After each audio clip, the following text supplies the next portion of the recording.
नमस्कार। पिछली वीडियो में हमने जाना how to discover oneself. अपने सेल्फ को हम किस प्रकार से ढूंढ सकते हैं, अपने अंदर के वो स्थिर बिंदु को जो मैं हूं या जिसको मैं क्वालिफाई करता हूं सेल्फ, वो उसको हम कैसे प्राप्त करें, उसकी यात्रा कहाँ से प्रारंभ हो, उस जीव से शिवत्व की यात्रा कहाँ किस प्रकार होगी। तो उसी क्रम में आगे बढ़ते हुए हमने विषय रखा था रुद्राभिषेक किस प्रकार से स्वतः होता है, क्या होता है रुद्राभिषेक, इसको समझने का प्रयास करना था। तो सबसे पहले तो आज के विषय में हम समझना चाहेंगे कि रुद्र क्या है, क्योंकि अगर रुद्र को साइंटिफिक परिप्रेक्ष्य में समझा जा सके तो हम समझ सकते हैं कि आज की डेट में कितनी क्रियाकलाप ऐसे हैं, कितनी चीजें ऐसी हो रही हैं जो रुद्र से संबंधित हैं।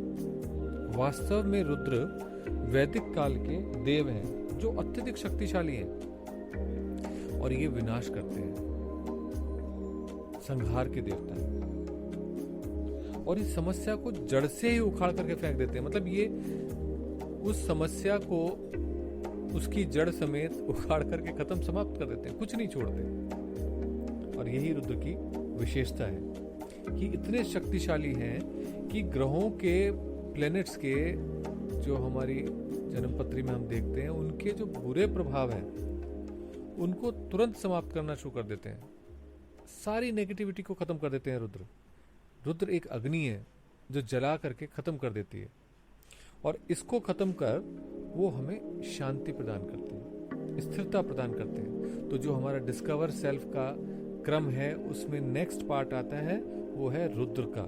रुद्र को समझना, रुद्र की साधना करना और रुद्र को चैनलाइज करना।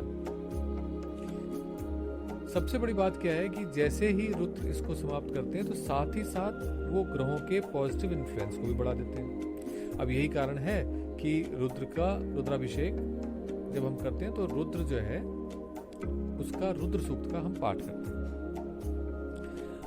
एक और विशेष बात जो मुझे बतानी थी before we proceed further, science ने पता किया कि 11 डायमेंशन से 11 विमाएं हैं हमारे अस्तित्व की, हमारे होने की। और वास्तव में इन्हीं विमाओं को जब हमारे ऋषि मुनि ने खोजा था तो उन्होंने एकादश रुद्र का नाम दिया था। अब जब हमें ये समझ में आता है कि हम रुद्र हर स्थिति में, हर अवस्था में, हर विमा में, हर डायमेंशन में प्रेजेंट हैं, तो ये भी समझना जरूरी है कि रुद्र के इस ध्यान से, इस प्रयोग से या इन क्रियाओं से हमें क्या लाभ मिलेगा। रुद्र सूक्त बेसिकली ऋग्वेद में जो मंत्र आए हैं उनका एक कलेक्शन है और इस सूक्त को हम लोग इसकी साधना करते हैं, इसकी पूजन करते हैं, इसका पाठ करते हैं, रुद्र पाठ करते हैं।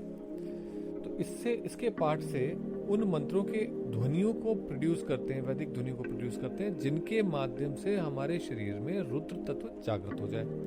अब रुद्र तत्व जब जागृत होता है तो सबसे पहला काम क्या करता है रुद्र क्लींसेस। तो इसको समझने के लिए जरा एक बार रुद्र शब्द को भी समझ लेते हैं, क्योंकि वैदिक काल में जो कुछ भी रहा संस्कृत का सृजन या संस्कृत में लिपिबद्ध करना, उस सब में कुछ ना कुछ अर्थ, गहरे अर्थ छुपे रहे हैं। तो यौगिक दृष्टि से अगर हम देखें तो रा बीज जिसको बोलते हैं वो स्वादिष्ठान में स्थित है और ये द्वितीय अग्नि कला है। जो अग्नि की 10 कलाएं हैं उनमें से सेकंड कला इस बीज वाले पत्र से संबंधित है।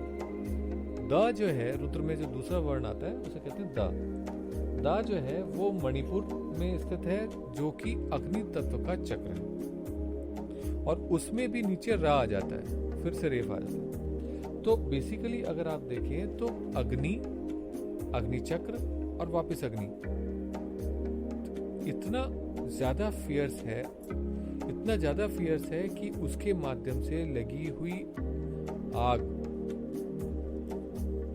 सब कुछ को समूल नष्ट कर देती है, क्लींस कर देती है। और यही कारण है कि सारी समस्याओं में अगर आप देखें तो थर्मोडायनेमिक्स में एक लॉ दिया गया है, एंट्रोपी का लॉ, दैट एंट्रोपी यानी डिसऑर्डरलीनेस यानी अव्यवस्था सभी सिस्टम की बढ़ती चली जाती है, ये उन्होंने कहा है। तो इस व्यवस्था को समाप्त करने के लिए क्या होता है, रुद्र आते हैं और रुद्र उस सारी अव्यवस्था का आधार को ही समाप्त कर देते हैं और फिर से वापस व्यवस्था बन जाती है। तो रुद्र सबसे पहला काम करते हैं क्लींस का, ये क्लीन कर देते हैं। दूसरी चीज क्या है कि जब क्लींजिंग होगी तो प्योरिफिकेशन भी होगा। तो जब प्योरिफिकेशन होगा तो अगर हम रुद्र की शक्ति को चैनलाइज करना समझ सकें, जान सकें, जो कि बहुत आवश्यक है हमारे लिए, तो उस केस में हमारी सारी की सारी नाड़ियों की शुद्धि संभव है। नाड़ियाँ जैसे कि जिसको शिव सरोदय में नाम दिए गए हैं जिनके काफ़ी सारे, और उसके अलावा भी हम लोग जो नाड़ी विज्ञान को समझते हैं, इड़ा, पिंगला, सुषुम्ना, अलम्बुशा, कुहू आदि, ये जितनी भी नाड़ियाँ हैं इन सब की शुद्धि हो जाती है रुद्र के माध्यम से, प्योरिफिकेशन हो जाता है। तो ऐसे में रुद्र जो है वो जब अग्नि रूप में होते हैं और तीव्र हवाएं वायु के वेग के रूप में होते हैं, गर्म वायु के वेग के रूप में होते हैं, यानी कि सुपर स्टीम्ड प्लाज्मा भी बोल सकते हैं जिसको, उस समय वो इस प्रकार के होते हैं कि जो एक अनकंट्रोल्ड फायर कहलाती है। और इस अनकंट्रोल्ड फायर को कंट्रोल करना जरूरी है, अन्यथा ये हमारे लिए उपयोगी नहीं होगी। अब आप सरल सा उदाहरण से देखें, वही अग्नि जब कभी बाहर लगती है तो पूरे घरों को और झुग्गी झोंपड़ियों को और पेड़ों को जंगलों में जला के राख कर देती है। लेकिन उसी अग्नि को अगर कंट्रोल्ड वे में एक चूल्हे में जलाया जाता है, एक कुकिंग गैस के फॉर्म में जलाया जाता है, तो उससे खाना बनाया जा सकता है। रुचिकर पेय पदार्थ और भोजन और द्रव्य बनाए जा सकते हैं जिनका सेवन करने से शरीर को ताकत की प्राप्ति हो। तो ऐसे ही रुद्र के यूज से जब खाने को अगर कंट्रोल्ड वे में हम अपने अंदर और बाहर, मतलब बाहर बनाना है, कुकिंग करना है और अंदर उसके रसों को एब्जॉर्ब करना है, उसको हम कर पाते हैं अगर रुद्र हमसे प्रसन्न हो। अब एक और बिंदु आपको विशेष बताना जरूरी है, जो आप अपने चारों तरफ भी रुद्र का देख सकते हैं रूप, और वो ये है कि रुद्र बिल्कुल ऐसी अवस्था है जिसको एटम कहा जा सकता है, अनकंट्रोल्ड एक्सप्लोजन।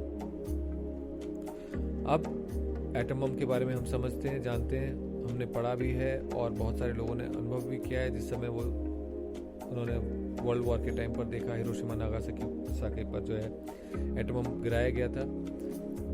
एक न्यूट्रॉन कैसा होता है, बिल्कुल शिव जैसा, नो चार्ज, समाधिस्थ, न्यूट्रल, शांत, न्यूक्लियस में बैठा हुआ, यानी कि आधार में स्थित। यही न्यूट्रॉन से जब रेडियो एक्टिव मटेरियल को या ऐसे पदार्थों को, एलिमेंट्स को हिट किया जाता है उनके न्यूक्लियस को, तो ये उनके न्यूक्लियस को, केंद्र को तोड़ देता है, इम्बैलेंस क्रिएट कर देता है, और उस इम्बैलेंस के कारण वो टूटता है और टूट करके उसमें से बहुत ज्यादा ऊर्जा उससे विस्थापित होती है, निकलती है। ये जो ऊर्जा है ये इतनी है कि एक छोटा सा एटम बम के माध्यम से पूरी हिरोशिमा नागासाकी में सभी कुछ समाप्त किया जा गया, जो अनफॉर्चुनेट था। लेकिन रुद्र की इस ऊर्जा की क्षमता को समझना भी जरूरी है, और इसी को ही अगर हम कंट्रोल कर लेते हैं, इसी एटॉमिक एनर्जी को, इस न्यूट्रॉन के बम्बार्डमेंट से, तो उससे न्यूक्लियर पावर प्लांट बनता है, जो कि हमारे जीवन की आवश्यकता, इलेक्ट्रिसिटी की, बिजली की, विद्युत की पूर्ति करता है। तो इसी प्रकार से अगर रुद्र को हम कंट्रोल कर सकें तो वो हमारी नाड़ियों को शुद्ध कर देता है, वो हमारे शरीर को साफ कर देता है, वो हमारे पास्ट कर्मों को भस्म कर देता है, वो हमारे को मुक्त होने के रास्ते पे लेके चल सकता है, वो हमारे प्लेनेट्स के बुरे प्रभाव को खत्म कर देता है, जितने भी भूत प्रेत इत्यादि के प्रभाव होते हैं उन सबको समाप्त कर देता है। इसके प्रभाव से, रुद्र की कृपा से, कोई राक्षस, किसी के भी ब्रह्म राक्षस, किसी के भी द्वारा वो व्यक्ति प्रभावित नहीं हो सकता। सारी इविल फोर्सेस, सारी नेगेटिविटी, सारी नेगेटिव फोर्सेस रुद्र के आगे प्रभावहीन हो जाती हैं। कोई तंत्र प्रभाव नहीं करता, मतलब तंत्र प्रभाव अगर किसी के ऊपर कुछ करा गया हो तो वो निष्क्रिय हो जाता है। और रुद्र भोग एवं मुक्ति दोनों के प्रदाता है। जैसे मैंने कहा कि जिस समय हम कंट्रोल वे में गैस को यूज करके खाना बनाते हैं तो वो रसों का निर्माण होता है, और उसी प्रकार जब हम उसको धारण करते हैं, उसको खाते हैं, अपने अंदर लेके जाते हैं शरीर में, तो उसका पाचन के माध्यम से उन रसों की हमारे शरीर को प्राप्ति होती है। तो इस प्रकार रुद्र अत्यंत महत्वपूर्ण है हमारे जीवन के लिए, लेकिन कंट्रोल्ड वे में। अनकंट्रोल्ड वे में वो संहार के देवता हैं और सभी कुछ समाप्त कर सकते हैं। तो अब ऐसे में जब हम समझ में आता है कि रुद्र इतने पॉजिटिविटी को ला सकते हैं और इतने आवश्यक हैं, तो फिर हमें इसको किस प्रकार से साधना करना चाहिए। तो मैं आपको एक सरल सा उदाहरण देना चाहूँगा जिसके माध्यम से आप इसको चेक भी कर पाएंगे अपने रुद्र प्रयोग को। जब कभी भी एनर्जी लेवल बहुत डाउन हो, बहुत थकान सी हो और आप गिरा हुआ सा महसूस कर रहे हो, तो उस समय रुद्र सूक्त का पाठ चला के सुन लें या कर लें। आपको तुरंत अपने अंदर शरीर में ऊर्जा प्रभाव महसूस होने लगेगा। वो जो कमजोरी सी महसूस हो रही थी वो कमजोरी कम होने लगेगी। क्यों? क्योंकि जो कमजोरी जिन नेगेटिव फोर्सेस की वजह से, थकान की वजह से, लैक्टिक एसिड की वजह से हो रही थी, उसको वो भस्मीभूत करना शुरू कर देता है। और साथ ही साथ आपके अंदर पॉजिटिविटी बढ़नी शुरू हो जाती है, जिससे आप वापस अपने आप में ऊर्जावान या स्फूर्ति को महसूस कर सकते हैं, अनुभव कर सकते हैं। तो ऐसे में रुद्र सूक्त का पाठ करना चाहिए। अब रुद्र सूक्त का पाठ कैसे करें? सरल है। आपके पास अगर आप उसकी पुस्तक क्रय कर सकते हैं तो उससे पढ़ लें, गूगल पे पढ़ लें, यूट्यूब पे सुन लें, क्योंकि रुद्र सूक्त वैदिक मंत्रों का संकलन है। इसलिए ये आवश्यक है कि उसके शब्दों की संरचना पे ज्यादा ध्यान ना देते हुए उसकी ध्वनियों पर ध्यान दिया जाए, उसके उच्चारण पर ध्यान दिया जाए। और अगर आपको वो नहीं आता है तो आपको अवश्य ही किसी का रिकॉर्ड किया हुआ, किसी योग्य व्यक्ति का रिकॉर्ड किया हुआ, वेद पाठी का रिकॉर्ड किया हुआ रुद्र सूक्त को सुनना चाहिए, क्योंकि उसके सुनने से स्वतः ही वो प्रभाव अपने अंदर उत्पन्न होना शुरू हो जाता है। अब जब हमारी समझ में रुद्र के बारे में आ गया, तो अब हमारे लिए जो नेक्स्ट पड़ाव हमारा बनता है वो होता है रुद्र सूक्त को समझना। रुद्र सूक्त के माध्यम से रुद्राभिषेक कैसे किया जाता है, क्या होता है, उसको थोड़ा सा समझना।